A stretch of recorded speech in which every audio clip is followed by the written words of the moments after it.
بین المللی یه شمعی روشن میکنیم، شمع دیگری روشن بکنیم، اولش به این مفهوم باشه بهتره.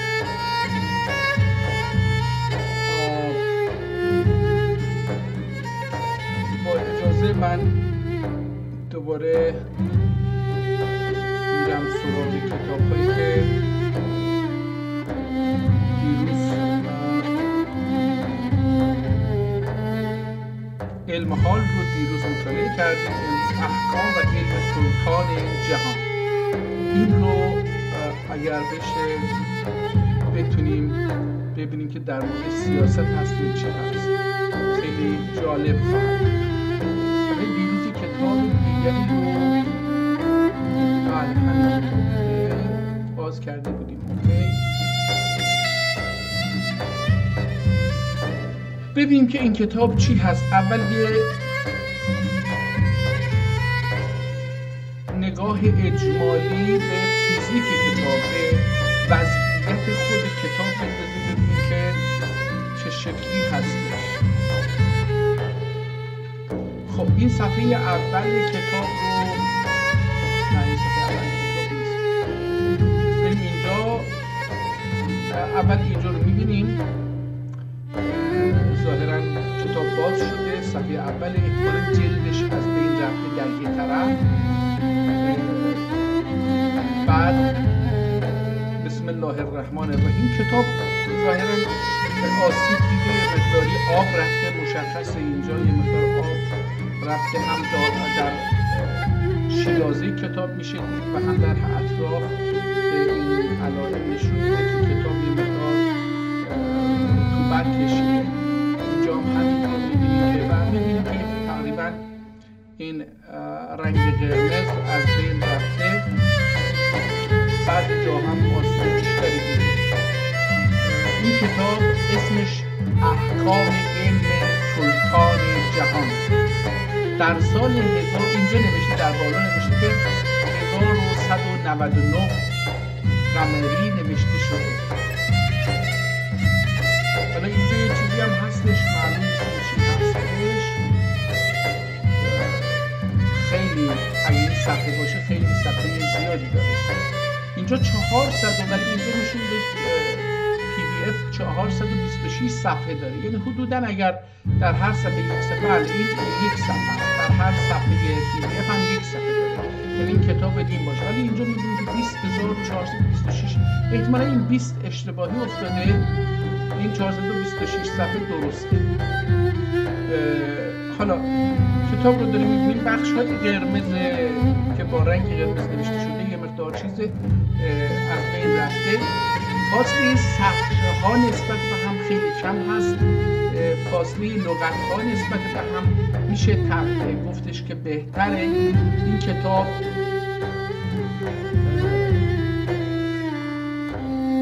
بذارید ببینیم. حالا بله به زبان ترکی ظاهرا نوشته شده. حالا این صفحه ما صفحه 1314 هستیم. اینجا یه جدولی هستش، یعنی صفحه رو به 4 قسمت تقسیم کردن. 4 تا حالت جدول بوده که یکی رو پر کرده، 3 تا دیگه خالی هست و داخل یکی مثلا اینجا یه مار گذاشته. بقیه رو احتمالاً نویسنده می‌خواسته این رو بعداً تکمیل بکنه، متأسفانه احتمالاً نتونسته. و بعد اینجا می‌بینیم که دوباره کتاب خیلی ریزتر نوشته شده و من نمیتونم تشخیص بدم که بذار ببینیم میشه تشخیص داد که اینجا کادرهایی هستش که داخل کادرها رو احتمالاً تلاش کرده داخل کادر این صفحه رو خط کشی کرده و داخل اینها رو خواسته پر بکنه. فکر میکنم به این شکل برای همین خیلی شلوغ دیده میشه. در پایین بهتر دیده میشه ولی در بالا خیلی کلمات به هم داخل هم فرو رفتن و اینکه البته میشه پیدا کرد که کدوم جمله کدومه و اینجا به خاطر این رطوبت و نمی که این کتاب کشیده، این صفحه ها اگرم چیزی داشته باشه دیده نمیشه، مطلبی داشته باشه دیده ولی دوباره کتاب با یه بسم الله الرحمن الرحیم دیگری شروع میشه و احتمالاً از اینجا یه کتاب دیگری شروع میشه یا یه سرفصل دیگری از کلام شروع میشه.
دوباره اینجا مطلب تموم میشه. ظاهراً نمیدونم کتاب احتمال میدم که پاره‌هایی از کتاب رو پیدا کردن و چسبوندن به یک صفحه.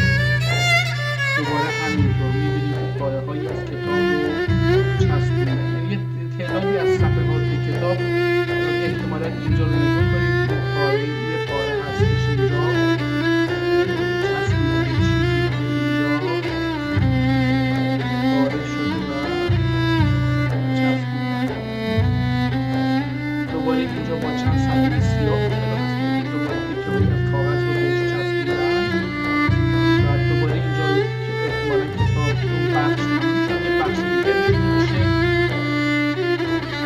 کتاب برای اینکه خیلی بلنده بریم صفحه آخرش هم ببینیم که چی هستش. تقریبا همون سبک و سیاق یه مقدار می‌نویسه و بعداً جدول بندی می‌کنه و بعد تمام. و این با یه جدول دیگری روبرو هستیم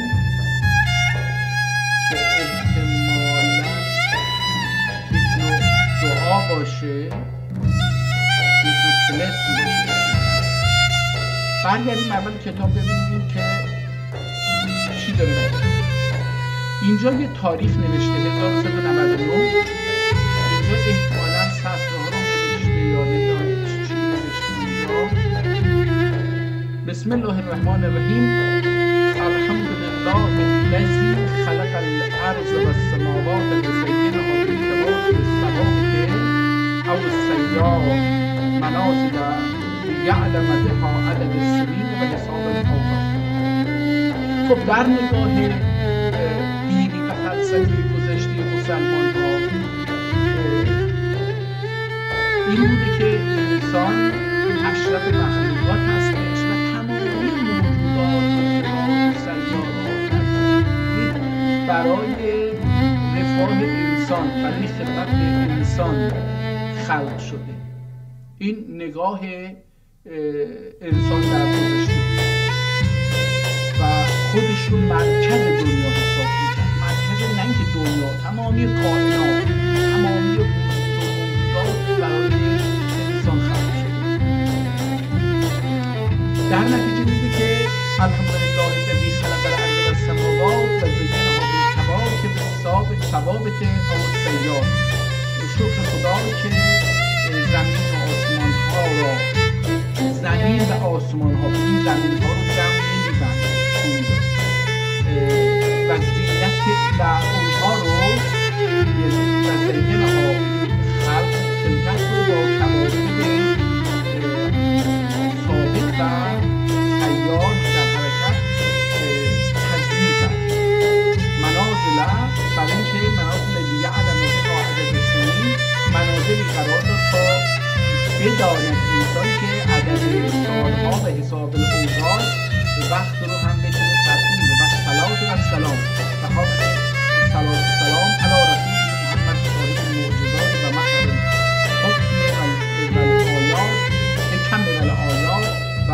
آله و اصحابه المؤمنین بأحسن التقویم و الاحکام البینات و بعد. ببینیم اینجا و بعدش چی میگه؟ تزاید و عز و اجلال و تضاعف دولت و الاقبال بر ره تاریخ هجرت حضرت خورشید برج رسالت علیه اکمل التحیات کیفی بین 1190 1199 سنسی جمادی الاولین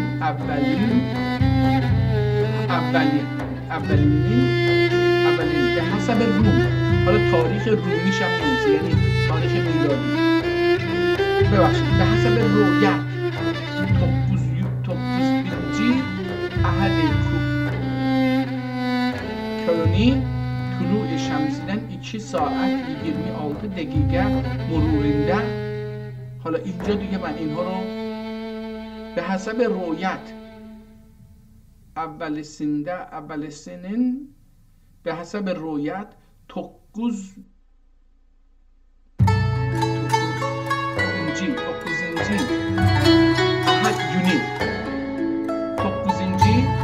احد یونی مثل یک شنبه احتمال میدم نمیدونم. طلوع شمسیدن 2 ساعت 26 دقیقه مرورنده. بعد از اینکه از طلوع خورشید 2 ساعت و 26 دقیقه گذشته، خورشید آرا بیت شرف و اقبال اولان برج حملین اول ثانیه سینه نقل به تحویل بود. حالا اینجا دیگه اون چیز دیگه ستاره شناسی قدیمی هستش که الان هم در چیز کاربینی ها کاربرد داره. اینها رو بودی که خورشید عالم آرا بیت شرف و اقبالی اولان برج حمل ماه دیگه، اسم یه ماهیه، معلوم نمیدونم مترادف چی هست. برای اینکه ماه ها رو در سال اگر اشتباه نکنم در سال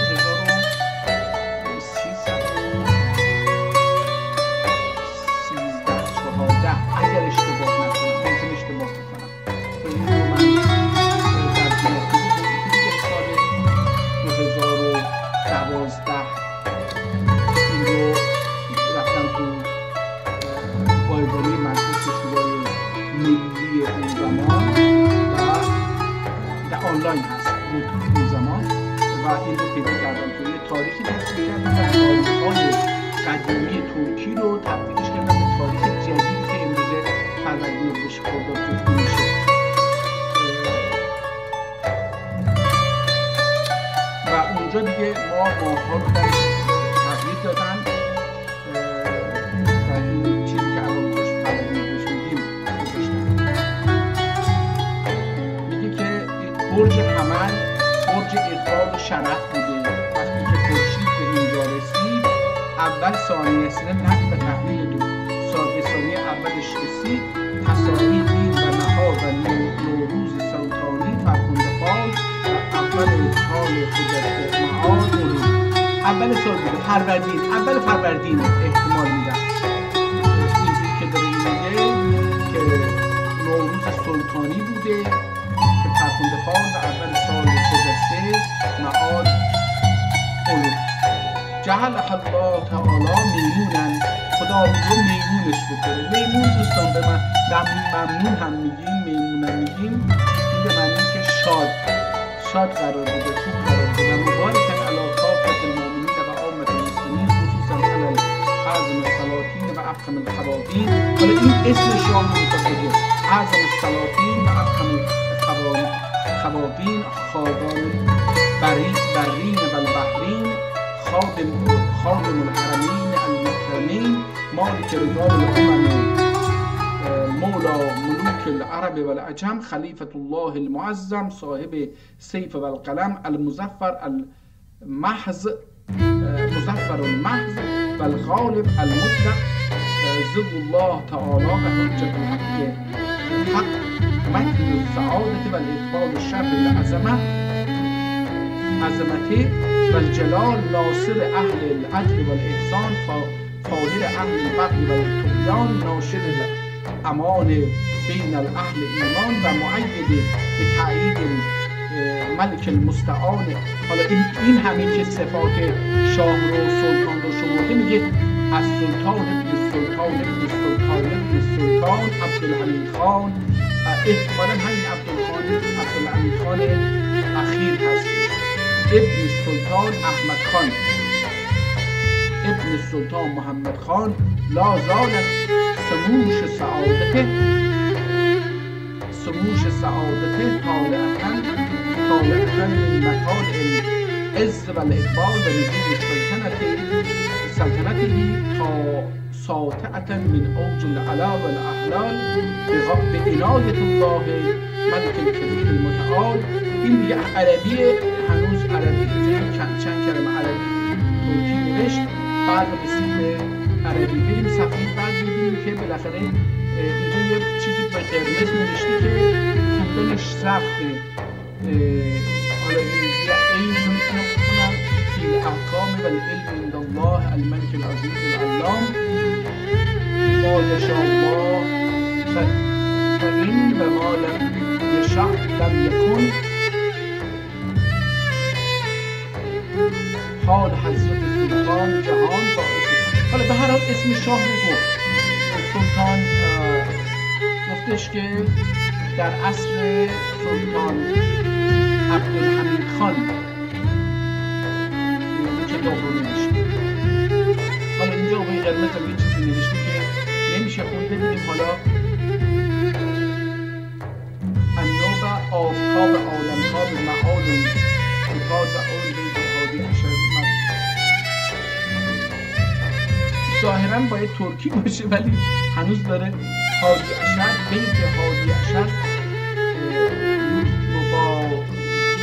و زیاگستر، احتمالا مبتز و زیاگستر علوم و صاحب عاشق کیوار و حد سماده. حالا این و حد چی نمیدونم و حد سماده کیفیده بهرامه مقارن و سایر دلائل مسئوله و دلائل محموده دلالت دیگر الله تعالی اعلم. پادشاه اسکندر ظفر و شاهنشاه نصرت رهبر حضرت کرمین گلشن سرای صحت و عافیت بری رشحات ابر نیسان تیز زب ربانی ایله رونق و بها و سنبلستان امن و سلامت داری پرورش بهار و لطف سبحانی ایله سرسبز و جنبشاه آفتاب شرکت و عظمت داری اوج اجلال یساعد و ذل زلیل دولت و سنتداری ممدود و متزاید و نورس نهالان ریاض شرکت و سلطنت قرآن شهرزادگان جوانبختان احد و حفظهم الله ملک المنان حضرت کریم ذات مسعود و رفعلی سماد و وجود بهبود ملک صفتگری صفاتگری حفظ و امان ذوالجلالیت ترکیده ها و خالی شرکت و سلطنت والد ماجد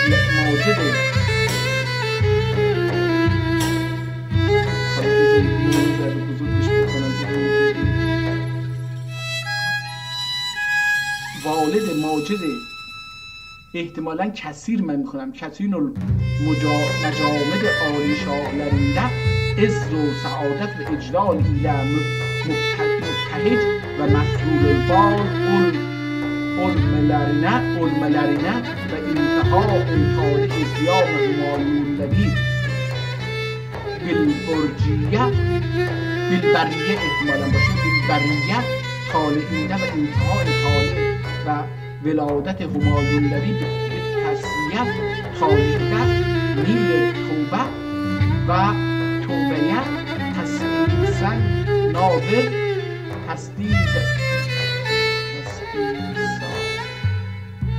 من اینو تصدیسا میخونم و احتمالا نیست نه اینم نمیشه. ناظر نمیدونیم کلمه چی هستش، معنی شده نمیفهمم، برای همین نمیتونم بگم که این چی هست. ناظر و سایر دلائل و شواهد دلالت ایدر الله اعلم.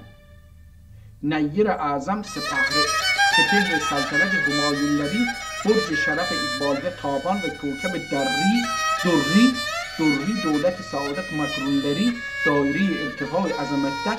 او ادبیات چیز دیگه خیلی غلیظه.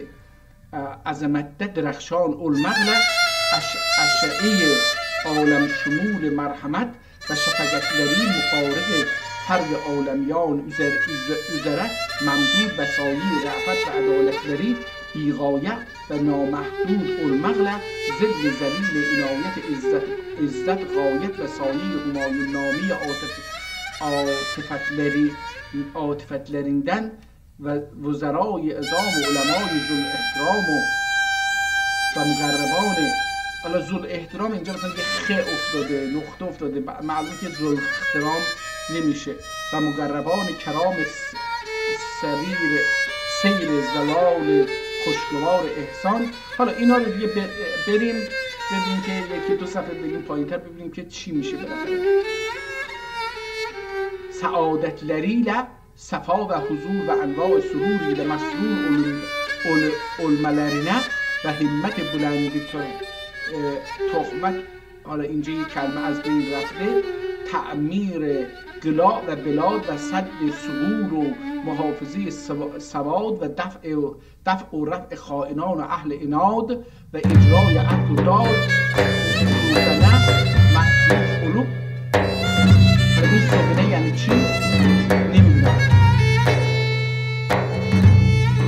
سو در گذشته به مفهوم جنگ بوده. در زبان ترکی سو به مفهوم جنگ بوده. حتی امروزه در ارتش ترکیه و حتی ارتش ایران امروزه هم این کلمه سو رو به یه نوعی وجود داره.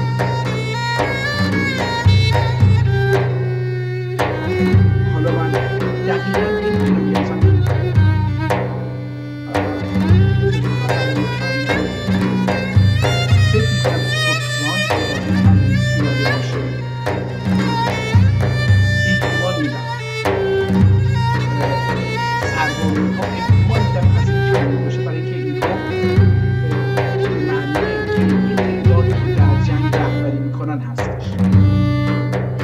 مثلا اینجا سوگونه احتمالا مثلا وسایل جنگی رو بگیم، مسئول و وزرا مرادن، صاحب تمکین و اهل رأی وزیر بلندرده و زیرایی تحقیل رتبه و نظرات تقریب جا و حکومت ده سال فرسال بلولرینه احتمالا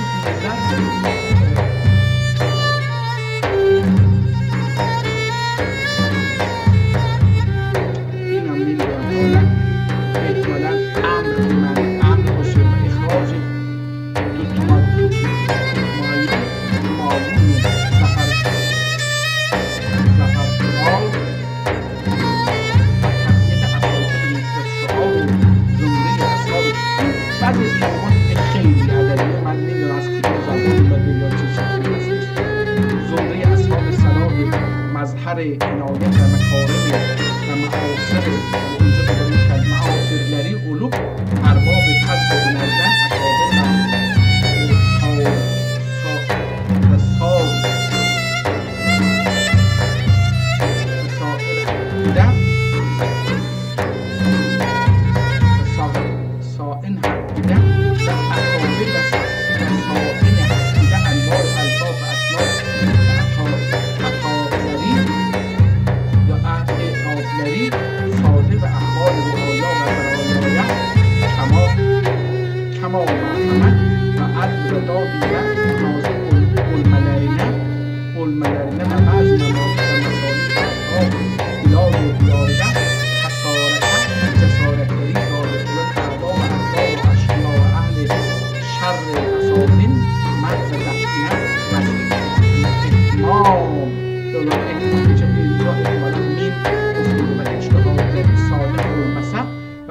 همایون پروازلری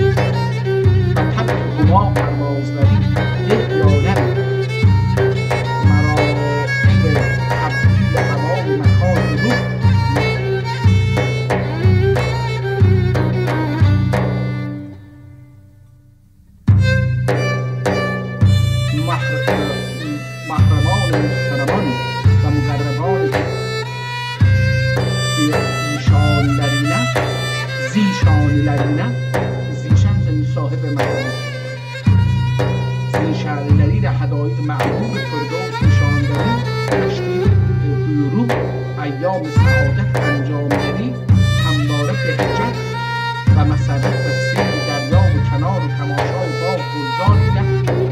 حالا دیگه هنوز اون صفاتی که می‌خواستیم به شماره ادامه داریم. این صفحه بعد مشتری سعادت اثر خداوند انتهایی اشکران که فرخنده تاروز دوباره برگشت به اول عطارد. نه این عطارد اونجا چیز بود، بیت فرخنده عطارد ده مقارن به فروجیت انتهای جزوه گرانه محاسب سایر ادله و شواهد درای دیگر. الله تعالی اعلم.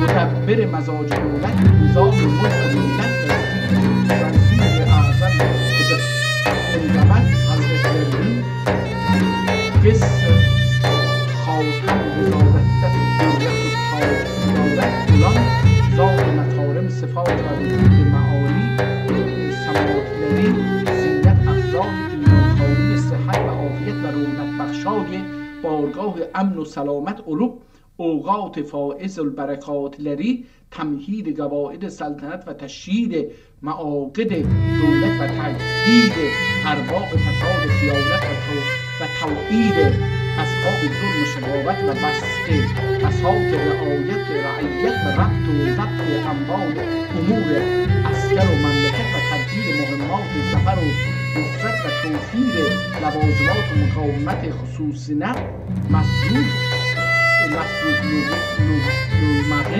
مصروف المغن نظر خیز اثر شهریار خورشید خلعتن کمال ارتقاء قدر و قدرت و غایت. حالا اینجا یه فروشات باز کرده، یه چیزی باز کرده که بنویسه احتمال عزت و سعادت لرینه و سردار و سرعسکر و محافظی احتمالا این همون چیزی که حاشیه نوشته اینجا باید بشه. حالا در اینجا هم داره در مورد وزیر اعظم داره همه توضیحات میده. بریم ببینیم که یه چیزی اینجا چی میگه. ببینیم اینجا کرام جرأت مثلا قرمزها اصلا خونده نمیشه یا خیلی سخت خونده میشه خونده که نمیشه خونده، ولی جرأت در میزان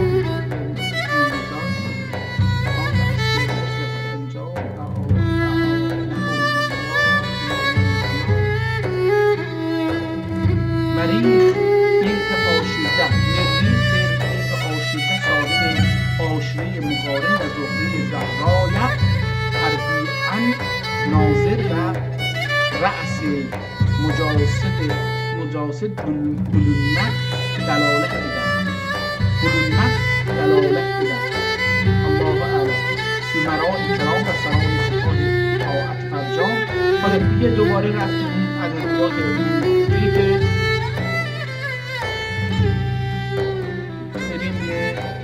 یکی از این جدول ها رو بخواهیم اینجا چیه؟ از اینجا قرمز دوباره یه بخش دیگه صحبت میشه. برج اجتماعی مقدم و برج قمر و عطارد و زهره و برج عروج امطار دندن علوم امطار دندن علوم عطارد ایل زهره و قمر میاندرینده اتصال و فتح الباب و باقی علائم و اسباب دلالت دیگر. الله تعالی اعلم. حالا اولش میدیم ماها رو میگه و بعد میدیم به این چیز دلالت میکنه و همینجوری یه چیزایی رو میگه که دیگه من اینها رو خیلی سر در نمیارم و به عنوان ادبیات غلیظ اینا رو رد ازشون میگذارم. اما رسیدیم به جدول حکمای جغتای و ترکستان و علمای تاتار و مغولستان اون کی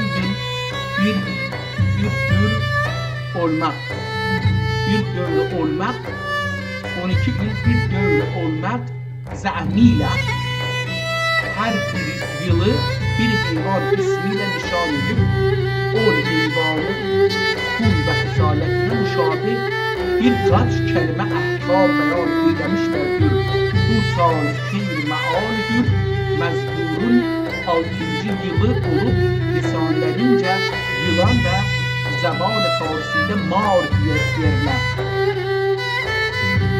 الگول علاوه هم böyledir, böyle de havada, yumuşak ve antarda, gillet ve nübelerde, afet ve aktimede, izzet ve halayıkda muhtelif illetler ve bad و تاون و موت یلان و چیان و حشرات و اقرب و موجود جانورده و کسرت و بعضی دیارده فتنه و فساد و قتال و ظلم و غارت و عوامل ناسته تلبیس و تزیین و خشونت و شتاده شدت شتا زمستان شتاده زدت قش شتا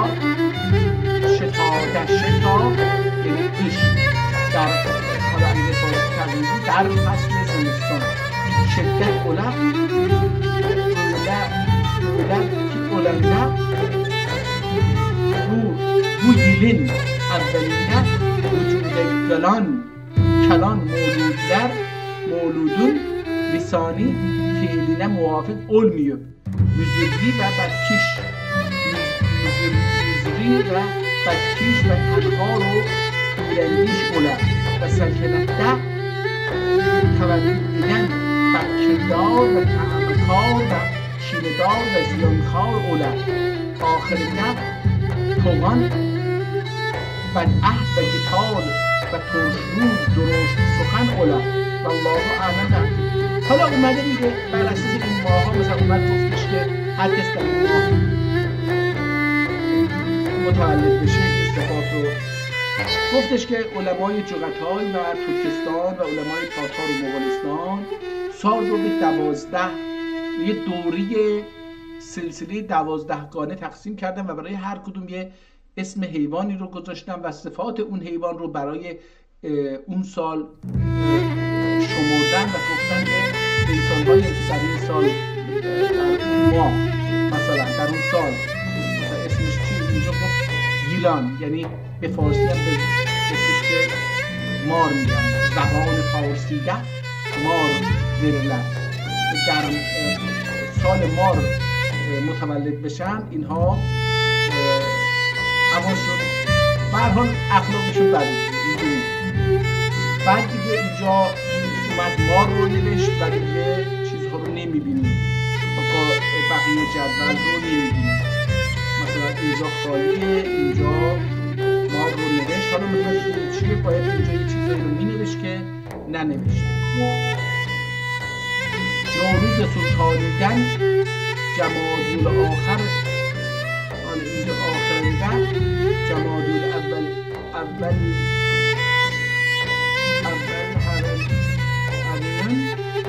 خوندن.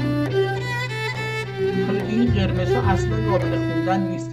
ببخشید اینا اینجا دیگه جدوله، باید همینجوری بخونیم. نوروز سلطانیدن جمادی آخریده خونده و بلادیجه واقع اولان ادله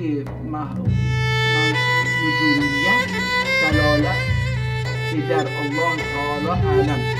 پادشاه عالم پناه شاهنشاه انجم سپاه حضرت‌لریون ستاره دولت اقبالیری مخصوص و وجود عدیم مثالدری معمن الهیده موجود علوم.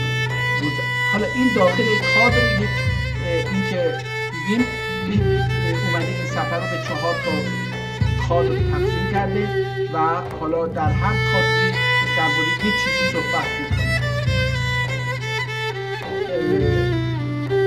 الهیده موجود علوم، وزرا و وکلا و علما و حکام و اعیان و اشراف و امراء کرام منظور نظر احسان و انعام و مظفر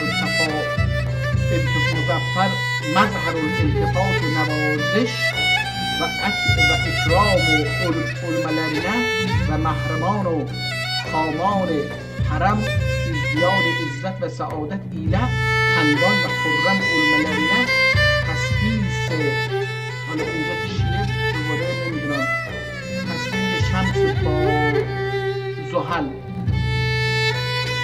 من دارم اینو زحل میکنم و عطارد و تصویص مشتری بار حرق دلالت در الله تعالی علم ارباب خاندان قدیم و اکابر و اعیان و سکان جبال و اهل دلاء ملوک و سلاطین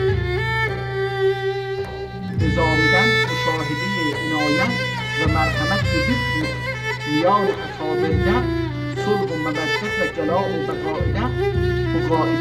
گلاء و بقاعده امارت و ظلم وجود در نزولت و پیران سال خورده لرده سلامت و زنان خادمان در سعادت و علماء و قضاوت در عزت و ازواج در موافقت و پیرایه و لباس قیمت و وقوع تصویص زهری برج و سائر و تصویص زهری زحل احتمالا مسائل همه اینجا دوباره یه خط کشیدی که نمیدونم این آیا دلالت دلالت در الله اعلم اینا زیرده انظار سعیدی دلالت در الله اعلم. بله این خط کشیده دوباره انظار و سائره انظار سعیده دلالت در الله اعلم. مشایخ حالا دیگه اینا اومده برای هر کدوم اینها یه چیزی نوشته. بریم کتاب فصل بعدی اونجا چیزی رو میتونیم به دست بیاریم. اینجا این خط قرمز بهتر دیده میشه. بسم الله الرحمن الرحیم الحمدلله رب العالمین علی السلطنة والقدرة والبقاء بارئ البرایا عالم الخفایا جبار الارض والسماء و نصلی علی رسوله بشیرا و نذیرا و علی آله و اصحابه مفاتیح الدجاجی و نجوم الافلاک الهدی و بعد فیض فضل ربانی و لطف بی‌نهایت یزدانی یرله تاریخ یزدانی بیرله تاریخ هجرت خورشید تابان آسمان رسالت علیه افضل الصلوات و اکمل تحیاتون 1200 senesi Cemadü'l سال 1200 1200 senesi Cemadü'l اولین 19. İsneyn günü طلوع آفتاب عالم تابیدن 8 ساعت 15 دقیقه مرونده نیل اعظم یعنی خورشیدی عالم محاذی نقطه اعتدال ربیعیه یعنی برج حمدون اول ثانیه تحویل ارتسیس شنبه جنی نوروز سلطانی بهجت آثار و اول فصل بهار علور حق سبحانه و تعالی کافی مؤمنین و عامه موحدین ازره مبارک و میمون و خجسته و همایون ایلیت. حالا این داره سال رو دیگه تحویل سال چه لحظه‌ای خواهد بود. حالا متوجه شدم که اونو داره میگه. علل خصوص حضرت پادشاه فلک بارگاه و سیاره سپاه سلطان آصف و وزیر خاقان جمشید سریر حدیقه اشجار دولت روزی ازهار سلطنت آفتاب چرخ جلال اختر سعد اوج اقبال مه بر کارگاه زفر تاج روای کسرا و قیصر حامی اسلام و دین حضرت ظل حضرت رب العالمین خورشید تاج بهرام و سولت زحل قدر و مشتری و فتنت و گکنت جیتی بوشای فلکسری. خیلی حالا دوباره چیه؟ دوباره عبدالحمید خان از سلطان ابن سلطان عبدالحمید خان ابن سلطان احمد خان ابن از سلطان محمد خان لا زال لواء عقیدی منشور الى یوم النشور. حالا والله الموفق و المرشد الشروط الاحکام والحکم الى الله عزیز الله ما شاء الله کان و ما لم یشأ یکن له یکن. حال سعادت مال همایون حال حضرت پادشاه. خیلی کتاب عجیب و غریبی هستش که من سر در نآوردم خیلی چی میخواد بگه، ولی کتاب ترکی هستش و ظاهرا در دوره عبدالحمید خان نوشته شده و حالا یا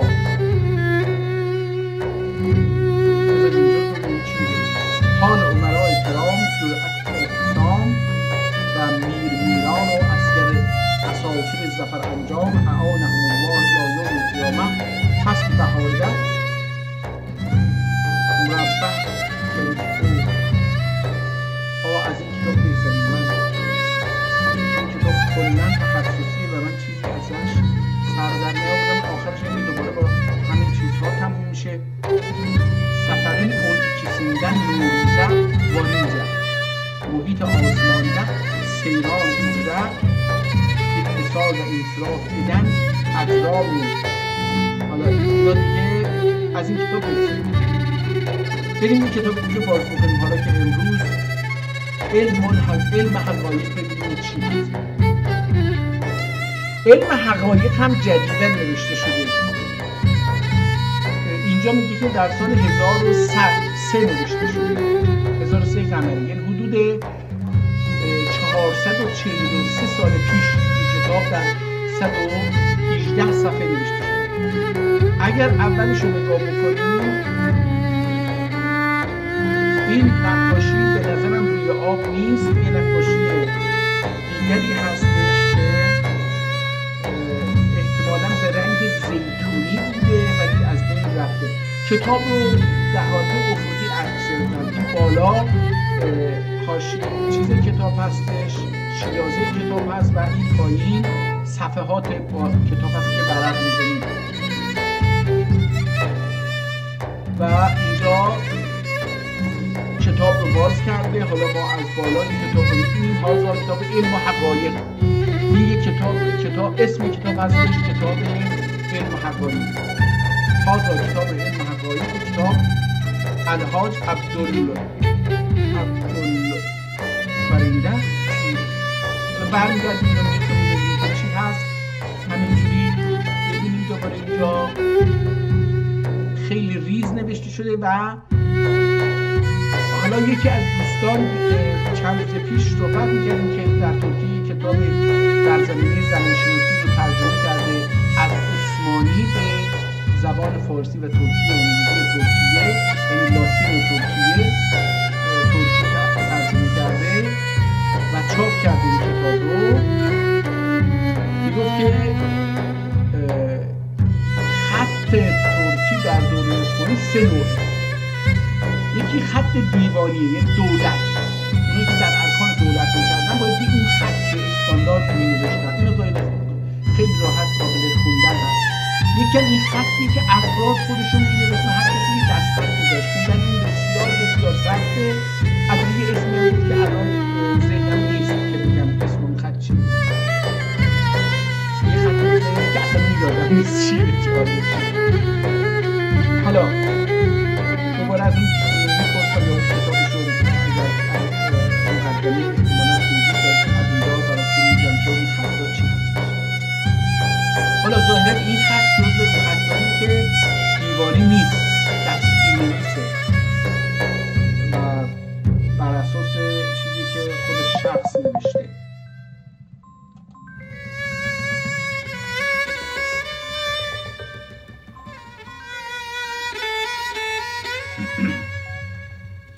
خب داریم سفر رو می‌بینیم. کتاب خیلی یه مقدار آسیب زیادی دیده. حاشیه‌هاش تقریباً در اثر مرور زمان آسیب دیده و اطراف کتاب بالای صفحه‌ها تقریباً توهی شده و ریخته. خط کتاب همینجور چیزی هستش ولی اینجا ما بعضی از کلمات رو بزرگ نوشته و بر روی این خط کشیده. در واقع در حقیقت اول فصل یا اول پاراگراف و توضیح این کلمات هست. من اینجوری دارم متوجه میشم.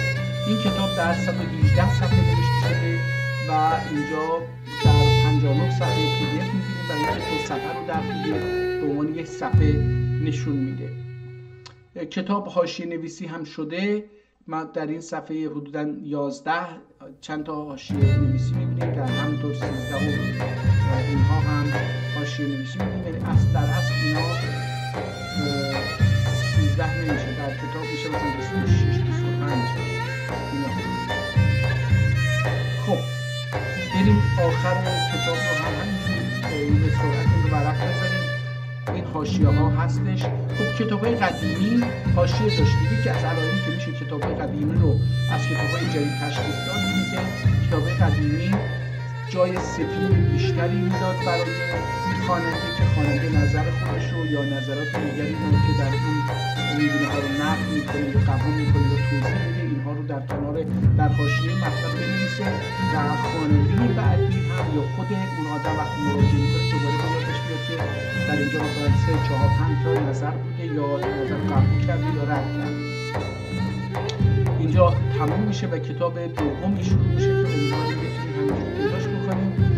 این هم مثل به ثبت همون کتاب قبلی نوشته شده. جالب هست.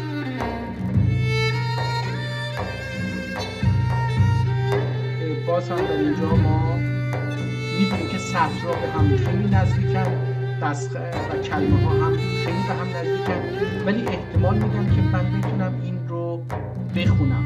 این کتاب خیلی در سرساز کتاب قبلی با آنکه خیلی تخصصی بود من میتونستم بخونم، خطش چیز بود، قابل خوندن، خیلی دستی نبود، دیوانی بود.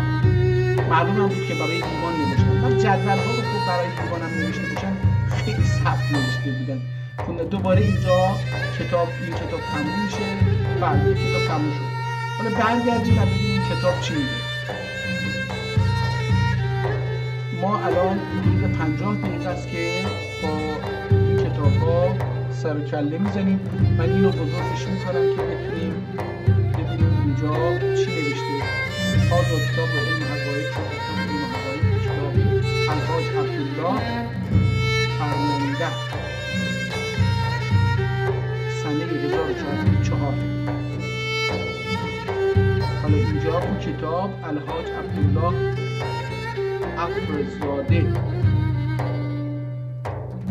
افرزاده از سید مصطفی اختصاصیه اغری.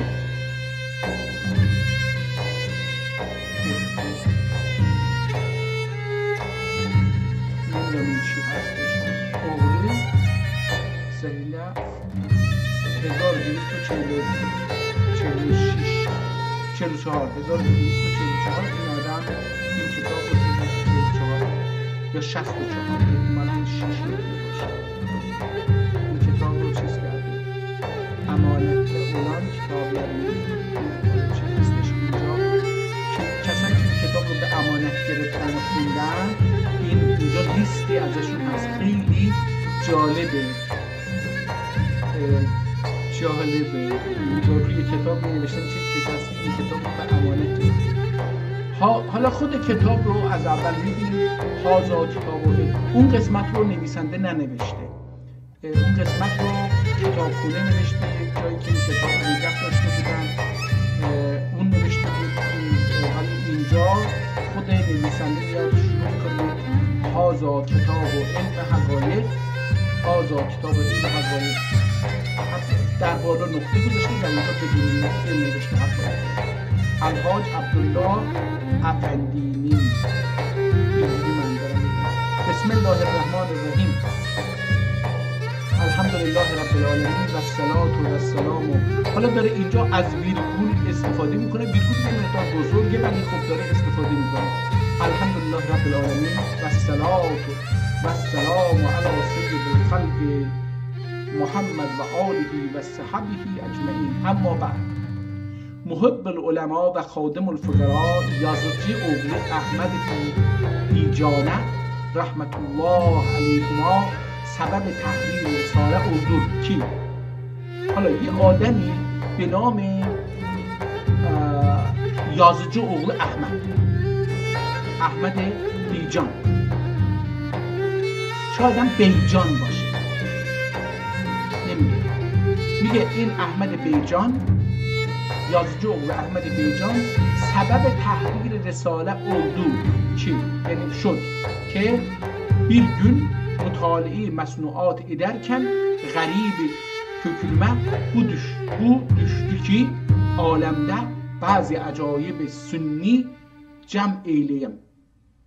Sünni اینجا به معنی سنی نیست، به معنی فکر میکنم، به معنی مصنوعیات، یعنی ساختهای بشر، دست مصنوعات تا ساختهای بشری باشه میکنم. جمع ایلیم اسکندر zamanında cehanın hakimleri cem olup arşiden ta farşa varınca ne Eylül قرائب عالموار ise beyan etmişler idi. در دوره اسکندر حکمای جهان جمع شدن از هر چیزی که بین عرش و فرش بوده، عرش آسمان ها، فرش زمین، وارنجا دگلو یعنی دیگر احتمالا میگم قرائب عالم و آرایه بیان etmişler. اینها رو بیان کردن هر چی که بوده etmişler idi. Ama bu kitap Arapça olmağın yazım. Ama اون kitap عربیه. یا حالا من yazım ve ولا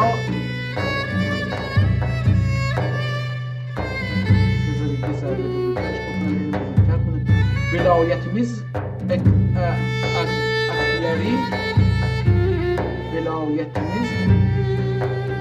akleri vilayetimiz ümmetleri vilayetimiz ümmetleri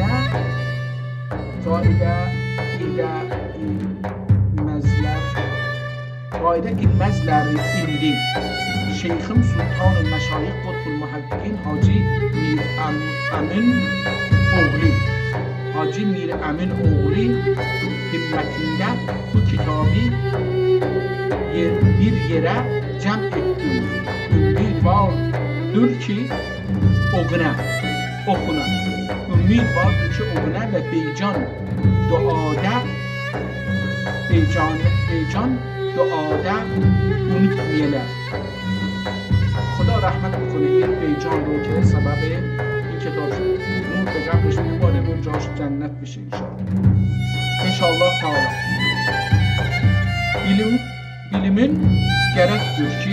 Bilmen gerektir ki mücerred aleme gözle nazar etmek kemal değil.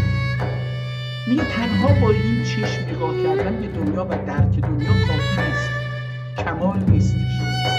کمال یعنی خیلی عالی نیست، زیرا که حیوان دقیق gözle نظر etmekte انسان ile beraberdir. برای اینکه حیوان هم با همین چشم نگاه میکنه، همونطور که انسان نگاه میکنه. مراد محسوسات نظر etmekte fikirdir. اگه دارید به محسوسات، یعنی چیزی که میتونید ببینید و حس بکنید و بو بکنید و بشنوید اینها باشه، میگه اینها هدف چی هستش؟ هدف اینه که فکر بکنید، فکر بکنید. تو علم حقایق علمی سبب لذات دنیوی و تمنات اخرویه میگه که این هستش که علم حقایق bilmek سبب لذات دنیوی و تمنیات اخروی و هنرler حاصل olmaz ve hünerler hasıl olmaz illa şun kimse معقولاتیدن محسوساتیدن خبردار اوله. Bu kitabı filibine gör dedim. حالا این چی شد؟ خبردار اوله. Bu kitabı filibine gör dedim.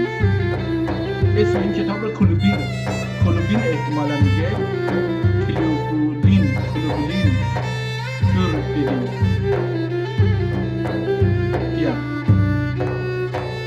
شون زمانیده که سلطان غازی محمد خان استانبولی فتح edip در زمان این کتاب رو در زمان احتمال میدم که شو زمانده، در این زمانی که سلطان غازی محمد خان استانبول فتح دید، محمد İstanbul رو فتح کرده، aldı bilmek gerekir ki bilmek gerekir ki tarih 851 yılda idi. باید بدونیم که در تاریخ 851 بوده. 851 شمسی میلادی میگه این شهر رو گرفته، یا احتمالاً نه این میلادی نیست، به چیز میگه، داره به قمری میگه. تاریخ 851 yılda idi. Acep diyor ahli hikmete bir hayrete birler insana ariz olur. Bir nesnenin tesirinin keyfiyetin bilmedik cün indi o şur alemin olmağına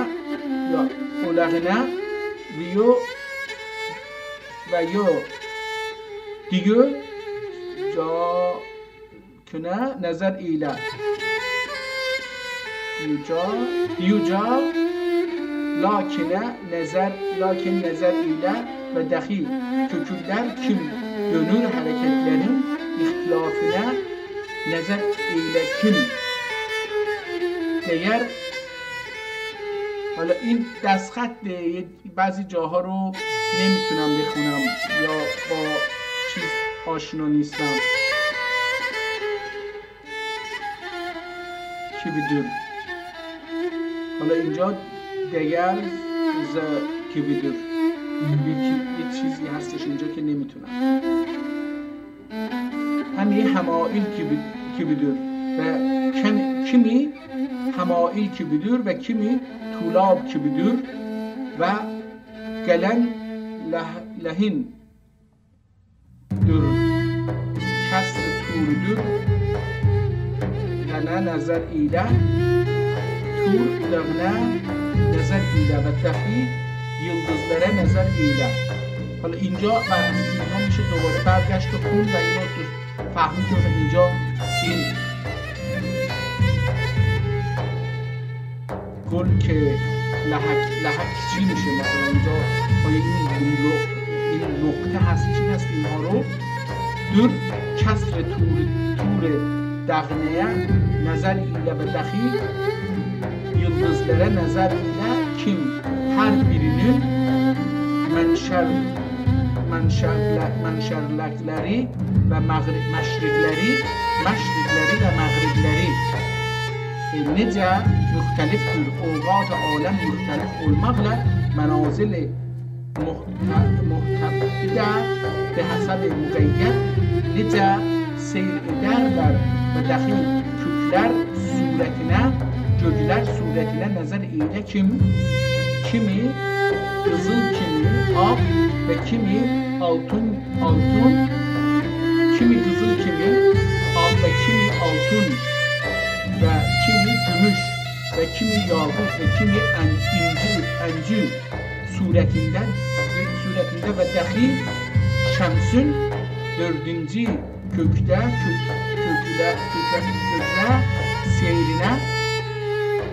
seyrine nazar ile yılda 28 yılda 28 yörünci seyir edip bir ne gelir gece gündüz nece muhtelif olur ve qəmərə nəzər ilə kim nurini şəmsidən necə kəsb edir. حالا داره توضیح میده در مورد چیزهایی که میدونستن و gece şəmsun yerinə naib mətab olur və necə بدر olur ve necə hilal olur ve daxil. حالا داره و şəms و qəmər necə tutulur ve gene açılır ve göklər göklerden yıldızlar dökülür ve ki ve ra'd و برق olduğu od ve taş yağdığı yağmur ve kar yağdığı ve muhtelif yıllar olduğuna nazar ile ve güller kim hava yüzünde suyu nece götürür ve eczal aleme hikmet üzere nece yağdırır ve yıl o gelince nece sema'u ürerler ve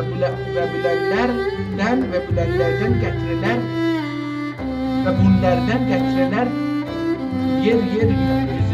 yeryüzüne nece münfesil olup yağdığına nazar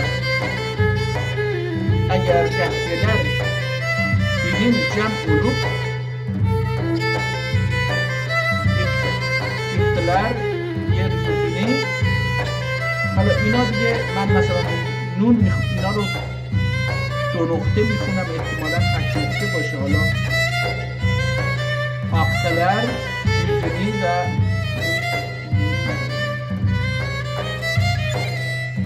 پس ببینیم حالا اینجا چی میگه. ایام yıldır. پس ایام yıldırır. imdi ایام البتdır. زیرا که حق تعالی buyurur ki هو الذی خلق السماوات والارض فی ستة ایام. پس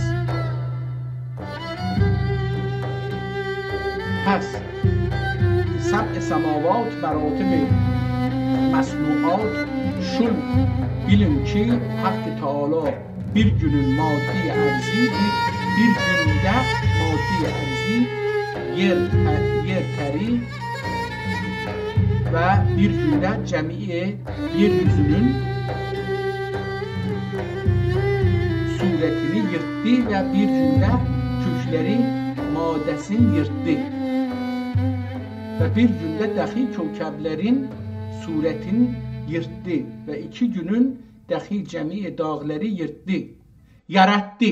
حالا اینجا yırttı من گفتم نه. حالا متوجه شدم که نه دیگه yırttı نمیشه yarattı. این yarattı. پس میگه که حق تعالی bir günde madde arzi yarattı ve bir günde cemiye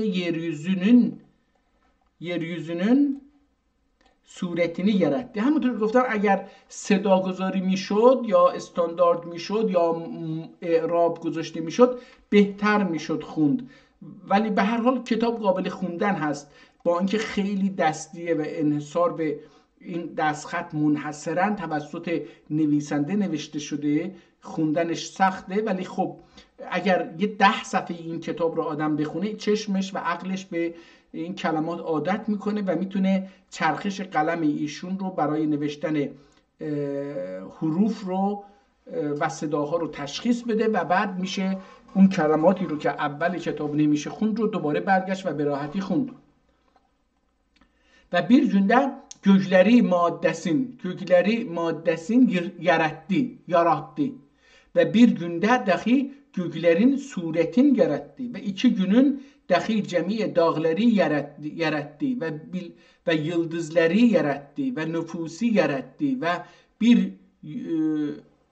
ve bir yüzünde nece mahlukat ve yeryüzünde nece mahlukat vardır ki odla yelden yarattı.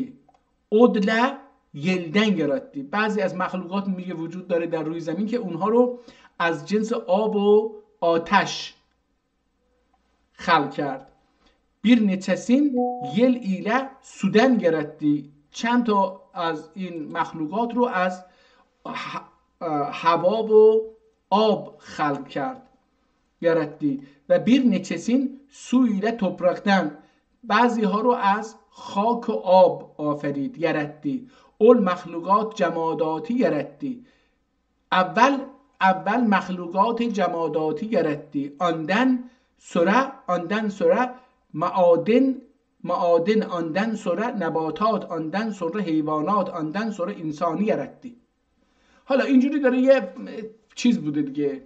گفتش که در دوره اسکندر نشستن و یه چنین تحلیلی کردن، گفتن که اینجوری زمین اینجوری چیز شده.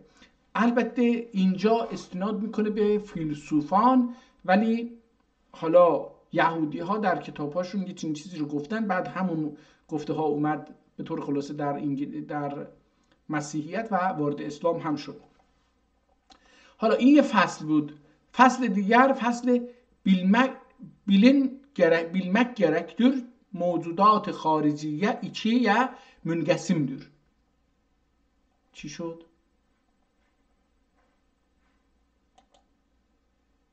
این چی بود؟ اوکی.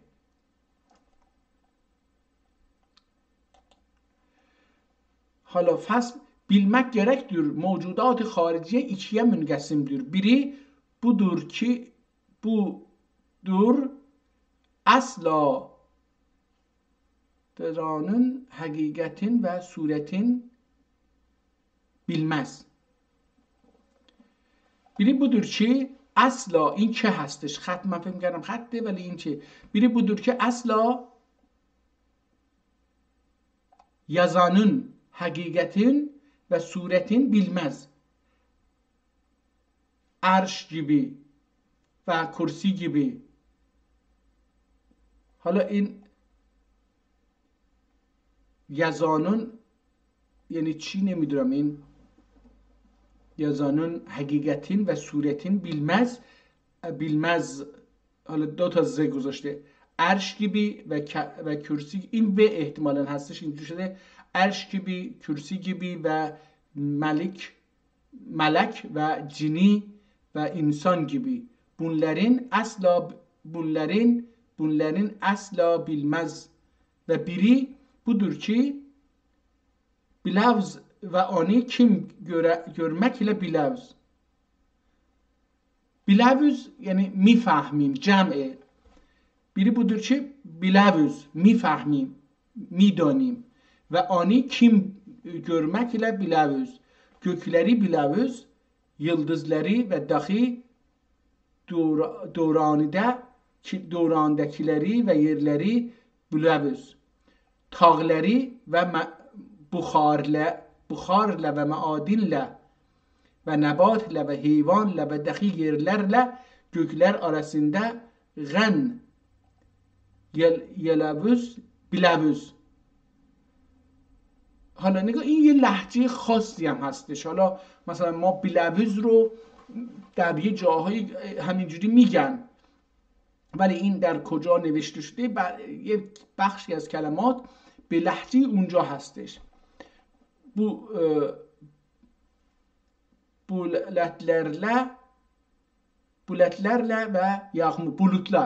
bulutlarla ve yağmurlarla ve karlarla ve ra'd berg ve soğan ya saen ve avasifle imdi ecnas müşahedatdır.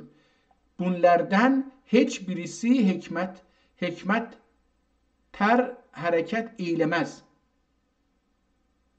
Hikmet ter احتمالا حالا اینجا یه چی بوده حرکت eylemez. فصل دوباره حالا یه فصل جدیدی شروع میشه.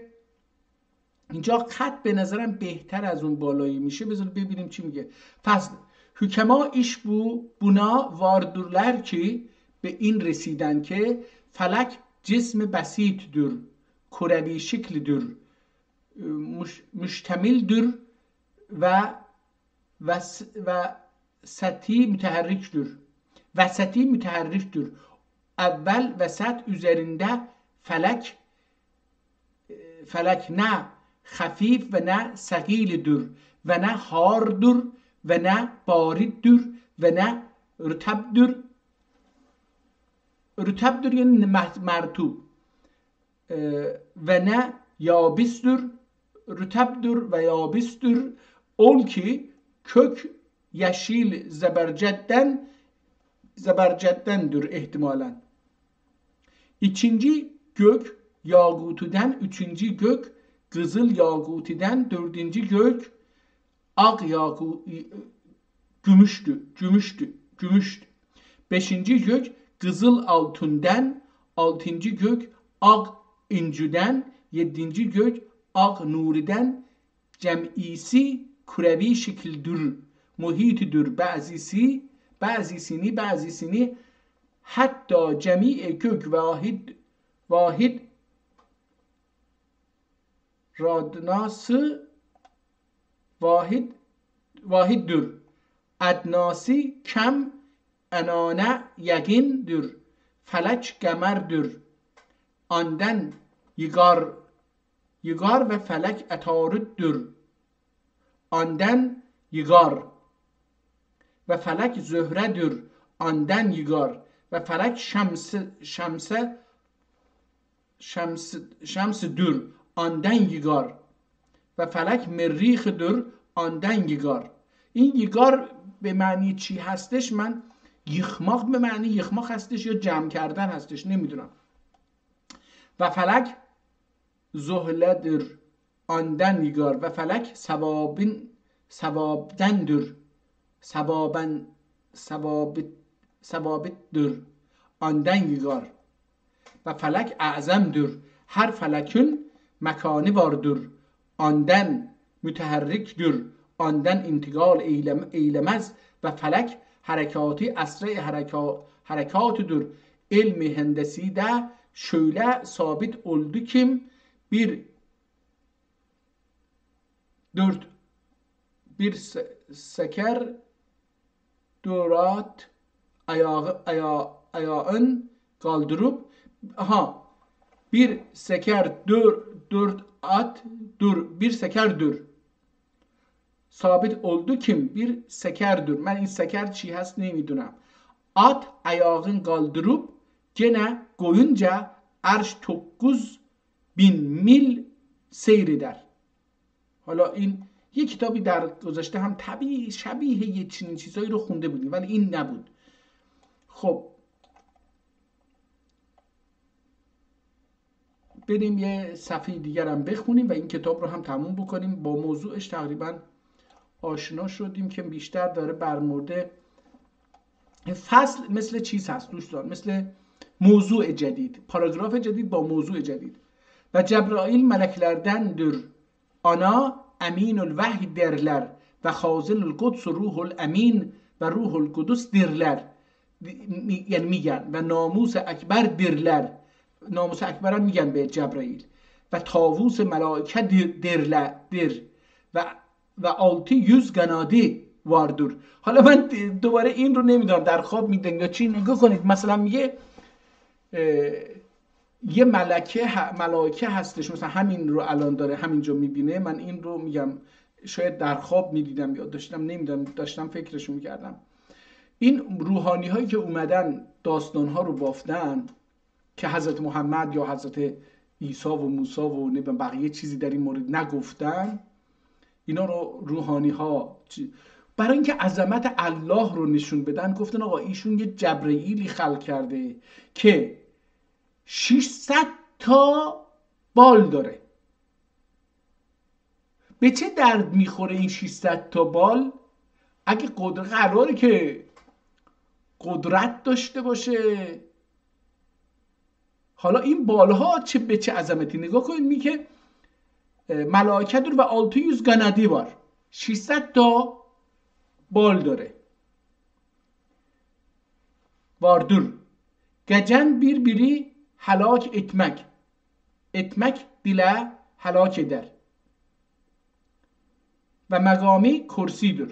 حالا این در مقام کرسی هم هستش. حالا یادم افتاد اون چیزی که میخواستم بگم. مثلا میگه که این 600 سال یا 6000 سال باید طول یک، یعنی اگه بخواید از طول یک بال یا یک دست این رو برید یا یک شونه این رو برید 600,000 سال طول میشه یا 600 سال یا 2000 سال طول میشه. تو یعنی میخواد بگه خیلی بزرگه. آقا عدد رو نمیشناختن.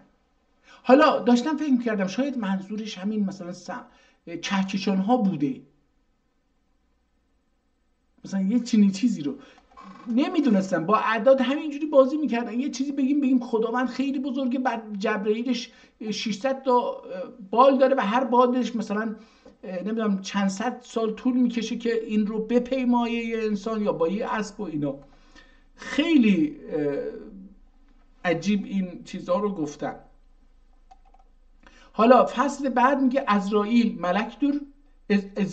ملک دور و جانلری آلمغه اول موکل دور و آنون مقامی dünya kökünde dur ve ayetleri isgade ve başını sema ulyade. Ayakları ihtimalen başı. Ve anun megami kökte dur ve ayakları aşağıda ve başı sema ulyade ve yüzü lohe mukabil ve cemi halk anun gözlerinin önündedir. Gözlerinin önündedir. این که اینجا نون خونده میشه. حالا اینو نگاه کنید دیگه، یه عزرائیلی هستش که ملکی هستش که اینقدر بزرگه که پاهاش پایینه، نمیگه کجا، اشاقده باشی سماع اولیاده یعنی هفتمین آسمان، یوزی مقابل لوح محفوظ و جمعی خلقی که انسان ها هستش و حیوانات هستش و اینها جانداران دیگه، اینها در مقابل چشمان اینه، یعنی اونقدر بزرگی این چشم هست. همینجوری نگاه میکنه این مورچه باید بمیره،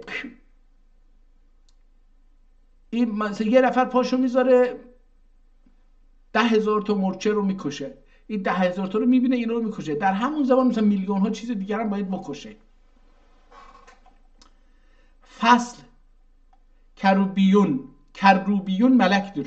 کروبیون خودش جمعه ولی اینجا میگه ملکدür، یعنی یک ملکه.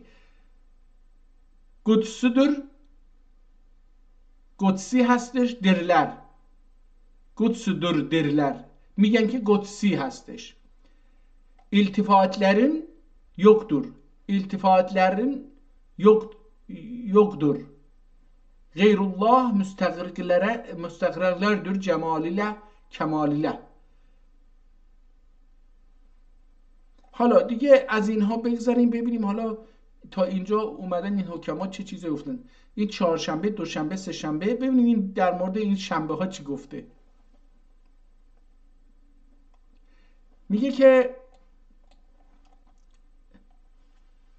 فصل فی الایام یوم الجمعه عند المؤمنین در و سعید در و حج المساکین در و یوم الوصلت در و یوم النکاح در. نتکم آدم لحوا و بلقیس لسلیمان و یوسف لزلیخا و موسی لسفورا ایله و محمد مصطفی خدیجه ایله و عایشه ایله. Cuma günü kabin kıldılar ve Adem peygamber dünyaya Cuma günü geldi ve o Cuma gün geldi. O cema'a Cuma gün geldi ve niye Cuma günü çıktı ve Cuma tarık ömrü hala kese ömrü çok ola ve Cuma tarık kese ömrü çok ola. Yom Sabt.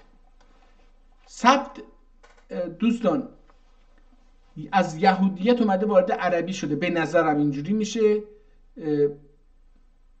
حالا به هر حال عرب ها میگن سبت، مثل اینکه یهودی هم میگن سبت. یوم سبت مکر و حیله günüdür. حالا جمعه رو گفت که روزهای خوبی هستش، روز اینه که روز خوبیه، روز حج فقرا هستش، روز وصلت هستش، روز نکاح هستش، روزیه که حضرت آدم و بلقیس با سلیمان و یوسف با زلیخا و موسی الی سفیرا و محمد مصطفی الی خدیجه و عایشه در این روز ازدواج کردن، روز نکاحه، یه روز خوبیه و آدم پیغمبر دنیای بگونده به دنیا در این روز اومده و از این حرفا. و اما روز سبت، روز شنبه مکر و حیله günüdür. Yevmi nehsudur, zira ki ol günün enbiyalerinden 6 kişiye مکر در این روز برای 6 پیغمبر مکر ایجاد کردند. بری یوسف، بری صالح، بری نوح و بری عیسی و بری موسی و بری محمد مصطفی علیه السلام. برای این 6 پیغمبر در روز şenbe aleyhişun kudeta kردن. ve sebt gününde Hirman'ın yemişin dersler gelecek.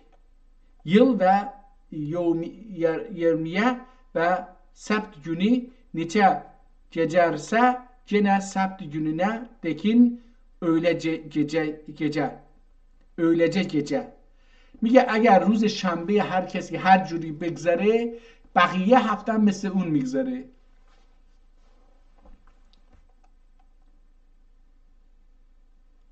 Hirman'ın yemişen dersler gelecek. Yıl ve yevmiye ve sebt günü yıl vermeye. Gelecek yıl vermeye. Ve sebt günü nice geçerse gene sebt gününe dekin öylece gece. Ama av olmak o gün içinde mübarektir. یهودی ها روز شنبه شکار رو قدغن میدونن. این میگه که نه، برعکس یهودی ها اینجا حرکت میکنه، میگه که آو یعنی شکار کردن، آو ایلمک، آو اولمک. آو اولمک به الان درک ما اینه که یعنی خودت شکار یکی بشی، ولی نه، این در اصل میگه که avlamak. Olmak o gün içinde mübarektir. Her kim sebt gününde tırnak kese, tırnak nakhun, tırnak kese mecruh ola. میگه روز شنبه این ناخونتون رو نگیرید، کوتاه نکنید. یوم الاحد روز یک شنبه عید نصارا روز یک شنبه رو میگه روز عید Yahudi هاست. Dünyanın evvelidir. O gün imaret başlamak ve bağlar ve bahçeler dikmek به غایت iyidir. حالا به کاری رو شروع بکنید روز یک شنبه میگه خیلی خوب است، به غایت iyidir و حق یری و نجومی و ارض و سماوات و منازل اول gün yarattı و خداوند در اون روز یری سیارات رو، زمین رو و سماوات رو و منازل اونها رو در روز یک شنبه خلق کرد، یرتی. و هر kim روم الاحد میگه اینجا، و هر kim o gün tırnak kese malının bereketi gider. میگه در روز یک شنبه اگر ناخن بگیرید برکت از مالتون میره. پس روز شنبه چی شد؟ گفتش که ترناخش مجروح میشه. اگر روز شنبه ناخنتون رو بگیرید مجروح میشید، روز یکشنبه بگیرید برکت از مالتون میره. دوشنبه چی میگه؟ دوشنبه مبارک gündür. حضرت رسالت o gün doğdu. حضرت محمد در اون روز متولد شده و جبرائیل o gün محمد وحی getirdi. جبرائیل هم وحی رو در روز دوشنبه برای حضرت محمد آورد و پیغمبر o gün dünyadan gitti. ولی چه روزیه که در اون روز هم از دنیا رفت، هم در روز دوشنبه متولد شده و هم در روز دوشنبه از دنیا رفته. پیغمبر ol gün dünyadan gitti ve cem'i ümmetinin amelleri günü پیغمبر ol gün arz olunur. İbrahim Peygamber aleyhisselam Kabe'yi o gün yaptı ve Musa aleyhisselam Ture o gün çıktı ve sefer etmek o gün mübarektir. روز دوشنبه سفر کردن مبارکه. سه شنبه من این فقط اینا رو میخونم و دیگه تموم میکنم، یعنی این چند شنبه ها رو میخونم. حالا از اینجا دوشنبه شد. ببینید سه شنبه gün oda oturmak iyidir. Evde oturmak iyidir. روز سه شنبه روزی که تو خونه بشینید خوبه. Evde oturmak iyidir. حق تعالی hayvanları sehşenbe günü ol gün gan aldırmak iyidir. حالا حیوانات رو روز سه‌شنبه خلق کرد و خون گرفتن در اون روز میگه خوب هستش، زیرا که حوا اول gün حیض گردی. حالا چون حوا اون روز حیض دیده، از کجا میدونن اینو؟ من نمیدونم که اولین بار حیض رو حوا روز سه‌شنبه دیده. در نتیجه اگه خون از بدنتون بره بهتره. و قابل حابیلی او gün öldürdü. قابل پدر سوخته هم حابل مادر سوخته رو در اون روز، خدا بیامرزتشون، کشته. جرجیس و یحیی و زکریا او gün şehit öldüler. این پیغمبران هم در اون روز کشته شدن. öldüler. Her kim ol gün tırnak kese gusseden kurtulmaya. هر کس روز سه‌شنبه ناخنشو کوتاه کنه از غصه رها نمیشه. چهارشنبه قلیل الخیردür. چهارشنبه روز قلیل الخیر، خیرش خیلی زیاد نیست ولی بدم نیست دیگه. اما حما مبارک دور و یوم نحس دور اوج بن انق و فرعون و نمرود و عاد قومی و شداد قومی و قارون قومی و هود و صالح و لوط و ثمود قومی çarşamba gün helak öldüler ve ayın آخر çarşamba غایت نحسدür. آخرین چهارشنبه سال هم ماه هم خیلی نحسه. لطیفه. حالا یه جوک هم داره اینجا میگه 100.001 gün yazı ben نوشتم bir gün Bayezid ایدر بایزید گفتش گفتش که کل تفرجه gidelim teferrüce gidelim gel teferrüce gidelim گرنداشی ادر. حالا گرنداشش میگه یعنی برادرش میگه که çarşamba günüdür nehsüdür Bayezid eder. Bayezid در جواب میگه که یونس پیغمبر bugün توغمدی. مگه یونس پیغمبر در این روز متولد نشد؟ گرنداشی ادر. برادرش میگه که گرنداش یعنی اونا که مادرشون یکیه، از یه شکم بیرون اومدن، دوگلو نها. eder bugün toğduğunca yer balık garni balık yalınca yutmadı mı? میگه که خب toğduğunca bir balık garni yalınca yutmadı. میگه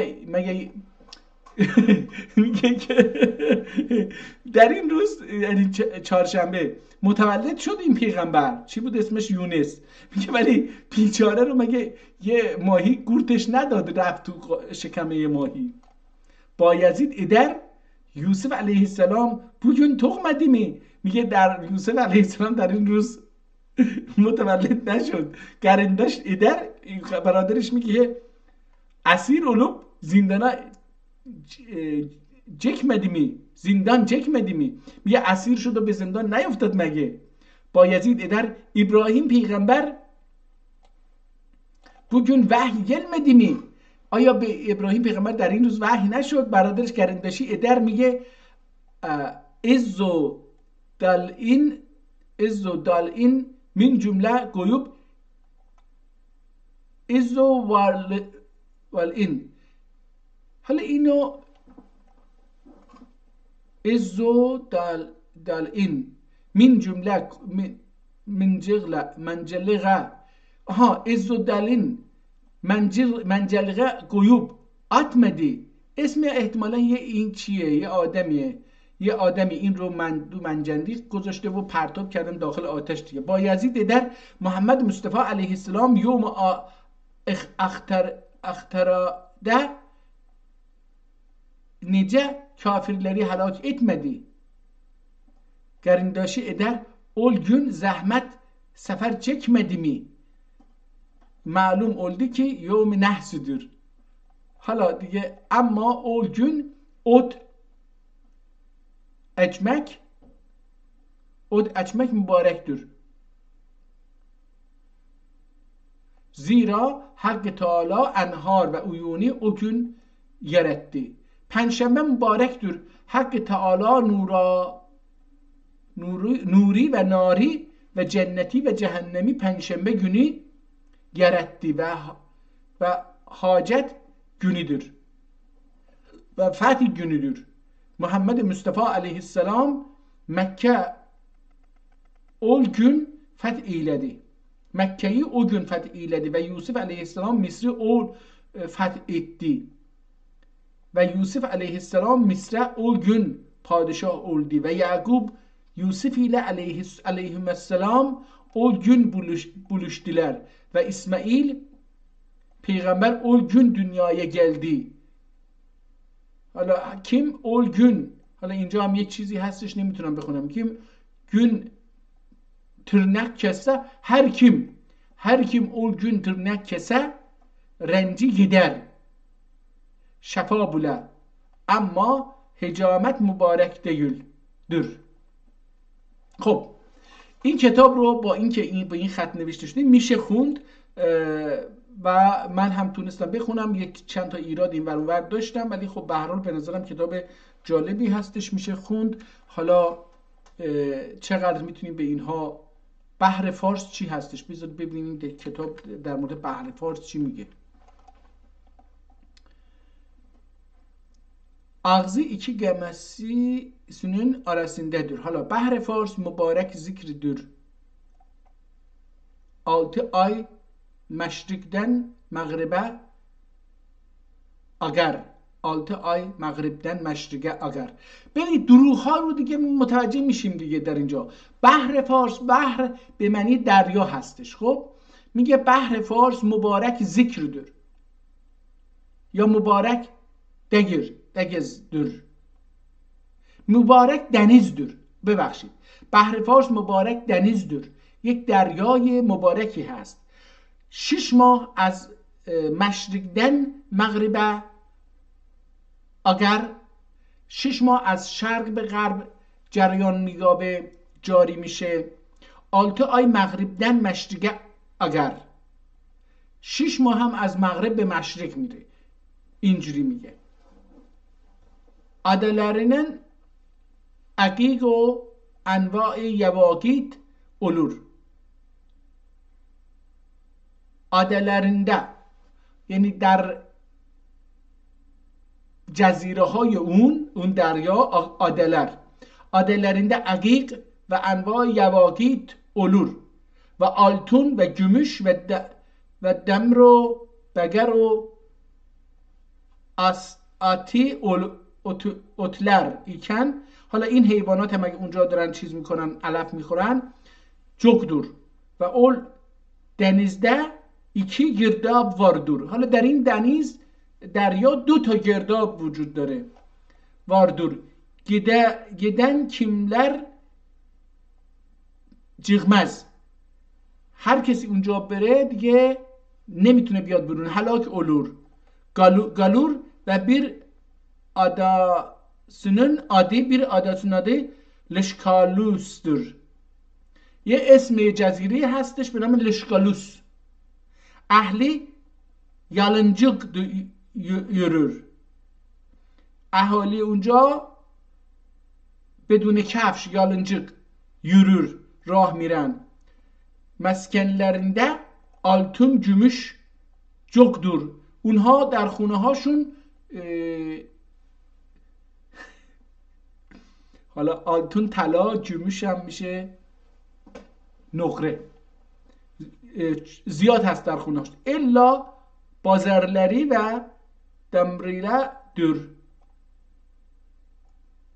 و قیمت demir ایledir. الا بازرلری دمیر ایله. میگه خیلی چیز دارن، طلا و نقره دارن، ولی خرید فروششون بازرلری دمیر ایله دور، با آهن خرید و فروش و قیمت دمیر ددیر و چیزی که ارزش داره آهن هستش. altın çoktur، اعتبار yoktur. طلا خیلی زیاده اما اعتبار ارزشی نداره. و اول اداره آداده و اول آداده انبر بیتر در اون چیز هم انبر رشد میکنه. نتکیم مزه یرده مره یرده بنسه بیتر. حالا این مره یرده یعنی حالا در شورزارش هم بنسخ بیتر. بنسخ چی هست من نمیدونم. بیتر باغlar vardır. Bağlar vardır. Ol enberi yerler olurlar. Deniz ol balıkları. Hala yine balıklar. Bensak biter. Balıkları vardır. Ol enberi yerler olur. Enberi yerler olurlar. Deniz ol balıkları gere yere bırakır.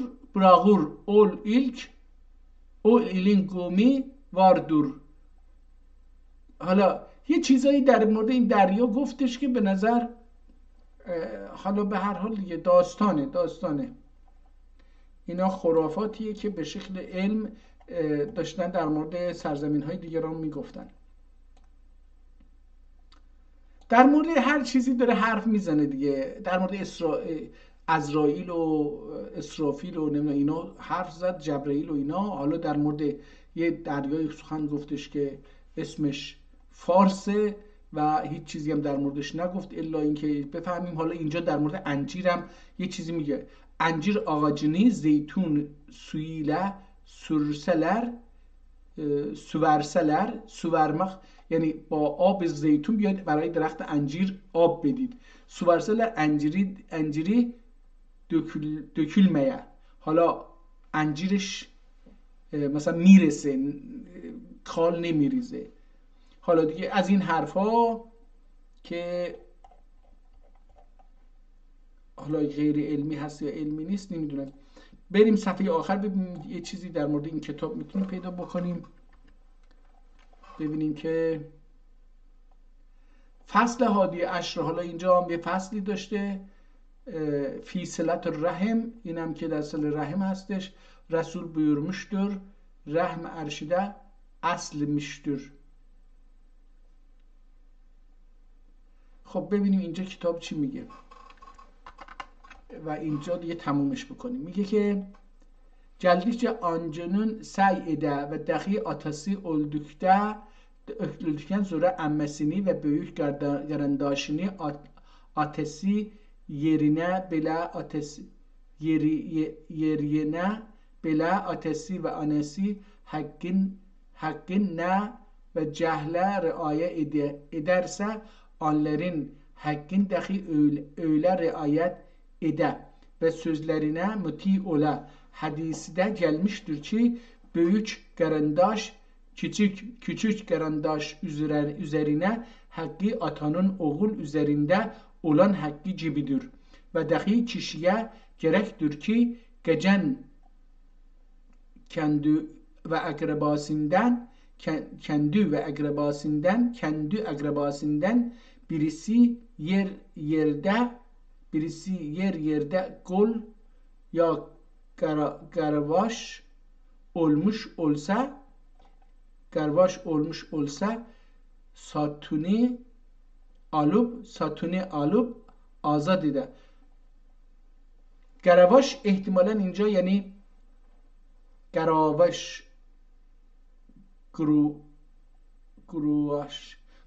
olsa ببخشید گروواش olsa یعنی الا گول شده باشه. گروواش olmuş olsa satun alıp azad eyliye به درستی بویله etmek sili rahim etmek tamamindendir. Ve ekmele elhamdülillah ala tamamı ve lilresul efsel salatu ve selam. Allahümme mağfir li kitabeti hazihil katib ve li valideyhi ve li ustazi ve li sahibi hazel kitab. Es'edallah lena ve له في الدارين أفضل الصلاة وأكمل التحيات على حالا چی المختار از سن فلان، آها اینجا سال رو نوشته المختار سنه و مع و الف. حالا اینجا سنه 600 و مع و الالف. من اینجوری دارم میخونم 600 و مع و الالف 1100 و 6 و مئة و الف 1187. من اینجوری خوندم مصطفی ابن احمد غفر الله و لوالدیه و احسن الله و الیه ما 80 مع و الف 6 سنه 86 مع و الف 1700 و 1700 86 1680 و الف 1187. دوباره اینجا اون رو نوشته، این هر کسی که بوده. اینجا 1100 نوشته ولی اونجا این چیزی که اینجا نوشته متفاوت هستش. من اینجا رو سنه 86 و مع و الف 1187 من اینجوری خوندم. اول کتاب چی گفته بود؟ بذار ببینیم. اول کتاب این تاریخ رو یه چیز دیگه خوندیم.